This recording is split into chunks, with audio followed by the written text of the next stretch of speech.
जय माता दी, हर हर महादेव। कैसे हैं आप सभी? आशा करती हूँ कि आप सभी अच्छे होंगे। स्वागत है आपका मेरे YouTube चैनल आदिशक्ति को नमन में। आज फिर मैं आपके साथ जुड़ गई हूँ एक बहुत ही महत्वपूर्ण जानकारी को लेकर।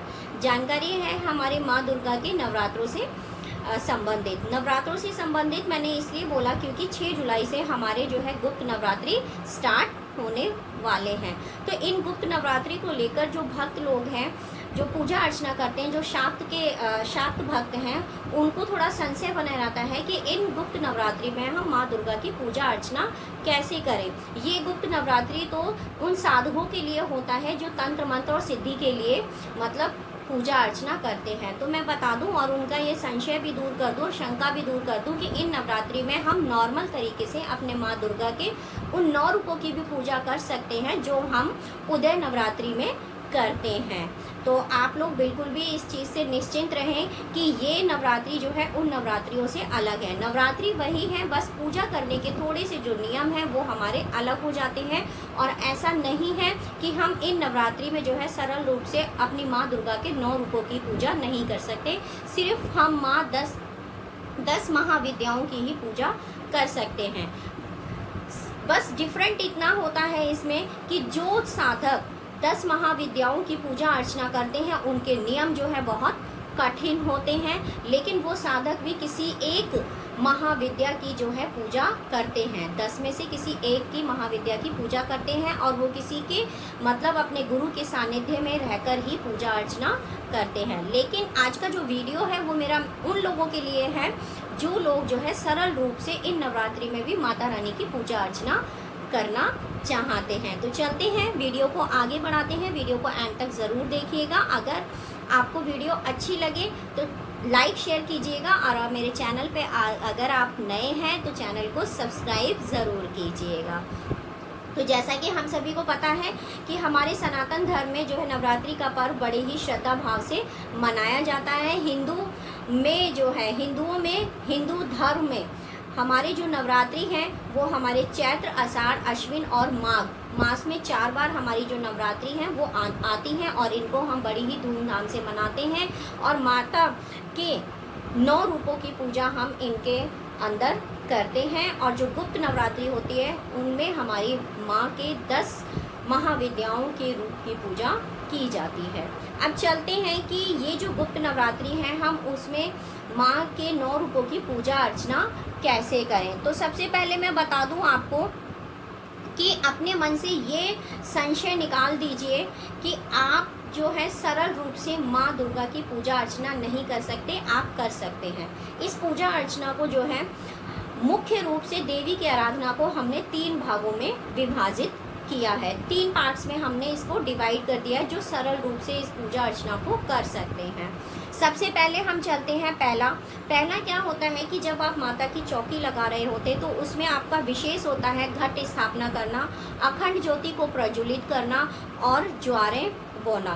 क्या होता है कि श्रद्धालुगण जो है अपने सामर्थ्य के अनुसार उपयुक्त तीनों ही कार्यों में से किसी एक कार्य को कर भी नवरात्र का प्रारंभ कर सकता है और या किसी 2 कार्य को भी कर भी अपने नवरात्रि प्रारंभ कर सकता है। तो उसके लिए क्या नियम है? सबसे पहले आप लकड़ी की एक चौकी लीजिए, उसके ऊपर लाल रंग का कपड़ा बिछाइए और अष्टदल कमल बनाइए साबुत अक्षत का इस्तेमाल करके और उसके ऊपर आपको कलश स्थापित करना है। कलश स्थापित करने के बाद माता रानी की आपको एक मूर्ति स्थापित करनी है, उनको आसन देना है। आसन देने के बाद माता को आसन देने के बाद आपको क्या करना है कि आपको उनको धूप दीप दान करना है। और धूप दीप दान करने से पहले आपको आचमन ज़रूर करना है। ध्यान रखिएगा, जैसे कि मैं अपनी सभी वीडियो में बताती हूँ कि आपको आचमन करना ज़रूरी है। आचमन से आपकी शुद्धता होगी। तो इस तरीके से, लेकिन अगर आप इतना करने में भी सामर्थ्य नहीं है तो आप सिंपल माता रानी की चौकी लगाइए। माता रानी की चौकी भी नहीं लगा रहे हैं तो आपके घर के मंदिर में अगर माँ की कोई प्रतिमा है तो आप उसी प्रतिमा को अच्छे से स्नान आदि करा करके उनका जलाभिषेक करके उनको वहाँ पर मंदिर में स्थापित कर दीजिए और डेली माता रानी की पूजा अर्चना आप कीजिएगा। लेकिन आपको जैसा कि मैंने बताया कि घट स्थापना या फिर ज्वारें आपको बोनी है या फिर अखंड ज्योत जलानी है, इन तीनों में से कोई एक कार्य आपको अनिवार्य है करना। तो आप इन तीनों में से कोई एक कार्य करके माता रानी की पूजा अर्चना आप कर सकते हैं। सिंपल तरीका बता रही हूँ। दूसरा क्या है? दूसरा है आपका सप्तशती पाठ का जप करना। कि देवी पूजन में जो है दुर्गा सप्तशती के पाठ का बहुत बड़ा महत्व बताया गया है, और ये भी कहा गया है कि प्रत्येक श्रद्धालु जो है नवरात्रि के इन 9 दिनों में अगर माँ दुर्गा की सप्तशती पाठ का अगर वो जप तप करता है तो उसको बहुत बड़ा फल मिलता है। अगर किसी कारणवश व्यक्ति जो है दुर्गा सप्तशती का पाठ नहीं कर पाता है तो माता रानी के निर्वाण मंत्र का जो जाप है वो सुबह और शाम नित्य प्रतिदिन सुबह और शाम 9 दिनों तक एक एक माला का उसको जप करना है। निर्वाण मंत्र आप सभी को पता ही होगा, अगर नहीं पता है तो मैं उच्चारण करके आपको बता देती हूँ। ओम ऐं ह्रीं क्लीं चामुंडाय विच्चे, ये माता रानी का निर्वाण मंत्र है। इसको आपको 108 बार सुबह और 108 बार शाम को सिंपल तरीके से डेली आपको धूप दीप दान करना है माता रानी को। और आप जिस रूप की पूजा आप कर रहे हैं पहले दिन, तो आपको उसी रूप का माँ का स्मरण करना है। ठीक है, अब चलते हैं कि तीसरा हमारा पाठ है वो क्या है। तीसरा पाठ है हमारा कि पूर्ण आहुति हवन और कन्या भोज करना है। जैसे कि 9 दिनों तक चलने वाले इस पर्व को समापन जो है जब हम एंड करते हैं तो क्या करते हैं कि नवमी के दिन, जिनके घर में नवमी होती है, जिनके घर में अष्टमी होती है, उसमें क्या करते हैं हम कन्या भोज कराते हैं और पूर्ण आहुति दे करके हम दुर्गा सप्तशती के मंत्रों से किए जाने वाले विधान से हम उसको हवन को संपूर्ण करते हैं।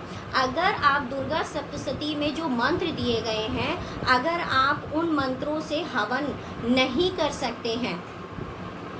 सकते तो आपको क्या करना है, माँ दुर्गा के निर्वाण मंत्र का आपको जप करके और हवन में पूर्ण आहुति देनी है और सिद्ध कुज्जिका स्तोत्र अथवा दुर्गा अष्टोत्तर शतनाम स्तोत्र से हवन संपन्न करके अपना श्रेष्ठकर करना है। ठीक है, आप कुछ नहीं कर सकते तो आप क्या करिएगा, जब आप लास्ट में कन्या भोज करा रहे हैं उससे पहले आपको हवन आदि जब करेंगे तो आप जो है 11 आहुति, जैसे गणेश भगवान की हो गई, माँ लक्ष्मी की हो गई, दुर्गा की हो गई, और आपको सबसे पहले आपको सूर्य देव हो गए, आपके गणेश भगवान हो गए, यज्ञ देवता के नाम की हो गई आपकी। तो ऐसे 5 या 7 आहुति देकर भी आप इस हवन को पूर्ण कर सकते हैं। मतलब 5 देवताओं के नाम की आपको आहुति देकर के आप यज्ञ को संपूर्ण कर सकते हैं। लास्ट में आपको जो है 7, 21 या 108 निर्वाण मंत्र के नाम को जप करके और फिर यज्ञ में जो है आपको आहुति देनी है। इस तरीके से आप यज्ञ को खुद भी संपन्न कर सकते हैं। अब बात आती है कि ये तो मैंने आपको सरल तरीका बताया कि आप सरल तरीके से ऐसे पूजा पाठ कर सकते हैं। कोशिश करिएगा कि अगर आप इन नवरात्रि व्रत आदि कर रहे हैं, व्रत आदि अगर आप कर रहे हैं तो तामसिक भोजन ना करें, घर का कोई सदस्य भी तामसिक भोजन ना करें, और केवल आप पूजा अर्चना कर रहे हैं तब भी ना करें। इन 9 दिनों में तामसिक भोजन का आप परहेज करें, कोशिश करें।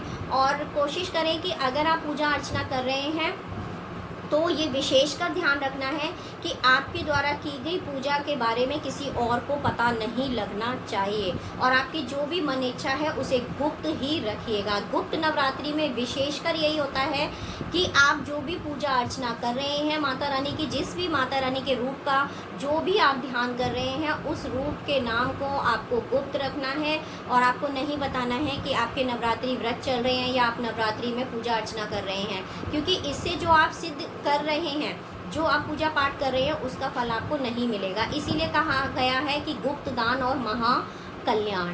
तो इसीलिए इन गुप्त नवरात्रि में आप माता रानी की पूजा अर्चना आप करिए, लेकिन उसे गुप्त ही रखिए, तो आपका महाकल्याण होने वाला है।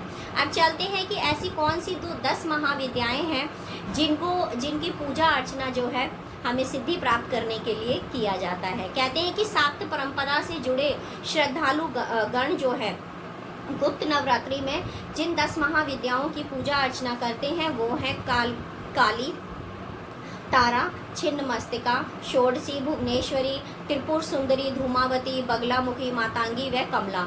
इन देवियों की जो है 10 महाविद्याओं की पूजा अर्चना करते हैं। इनका संबंध भगवान विष्णु के 10 अवतारों से है। और यहाँ यह बताना भी मैं आवश्यक समझती हूँ, जैसे कि मैंने अभी बताया आपको कि जब आप पूजा अर्चना कर रहे हैं तो आपको क्या करना है, गुप्त रखना है। आपको ये नहीं बताना है कि मैं माँ दुर्गा के नवरात्रों में पूजा अर्चना कर रहा हूँ। और ध्यान रखिएगा कि अगर आप 10 महाविद्याओं की पूजा अर्चना कर रहे हैं और 10 महाविद्याओं में से किसी एक की पूजा अर्चना आप कर रहे हैं और आपको सिद्धि प्राप्त करनी है या किसी तंत्र मंत्र से आप पूजा कर रहे हैं, तो आप अकेले में पूजा ना करें, क्योंकि इसका उल्टा असर भी होता है, इसका नेगेटिव भी होता है। इसीलिए आप किसी गुरु के सानिध्य में जाकर, जो पहले से मतलब इस कार्य में निपुण हो, वो पूजा अर्चना आप कर सकते हैं। क्योंकि सिद्धि प्राप्ति के लिए और तंत्र मंत्र से की जाने वाली पूजा के लिए नियम बहुत ही कठिन होते हैं। जो सरल रूप से पूजा अर्चना कर सकते हैं नवरात्रि, वो मैंने बता दी है। और नवरात्रि में किस तरीके से बोई जाए जवारे और किस तरीके से पूजा की जाए, कंजकों को क्या देना चाहिए, ये वीडियोस मेरे चैनल पर आपको पहले से ही अपलोड हैं। उनका लिंक जो है मेरे इस वीडियो के डिस्क्रिप्शन में आपको मिल जाएगा। जो भी आपको संपूर्ण जानकारी चाहिए होगी माँ दुर्गा की पूजा अर्चना से, वो आपको मेरे इस वीडियो के डिस्क्रिप्शन बॉक्स में उन वीडियोस का लिंक आपको मिल जाएगा। जानकारी अगर आपको अच्छी लगी हो तो वीडियो को शेयर कीजिएगा, लाइक कीजिएगा और चैनल को सब्सक्राइब कीजिएगा। जय माता दी, हर हर महादेव।